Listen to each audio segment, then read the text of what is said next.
এবার আপনাকে যেটা বলেছিলাম বলবো সেটা হচ্ছে যে একটা হেলদি প্লেট কেমন হওয়া উচিত। এটা আমি মেনলি বলছি যে ওজন কমাতে চায় বা যার ডায়াবেটিস কমাতে চায়। এই সংক্রান্ত আমি দেখেছি যে মোটামুটি সবাই ঠিক কথাই বলে, একই কথা বলে। আমিও একই কথা বলবো, সেটা হচ্ছে আপনার প্লেটের হাফ করতে হবে ফাইবার, মানে ভেজিটেবলস, স্যালাড, এটসেট্রা, হাফ।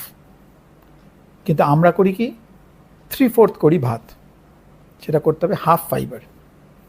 1/4 করতে হবে প্রোটিন, মানে ডাল, ছানা, বাদাম, দই, পনির বা ননভেজ, এবং সেটা হাফের বেশি করলেও অসুবিধা নেই।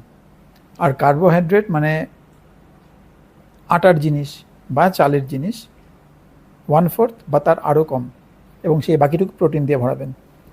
যত কম কার্বোহাইড্রেট খাবেন আপনার তত ব্লাড গ্লুকোজ কম থাকবে।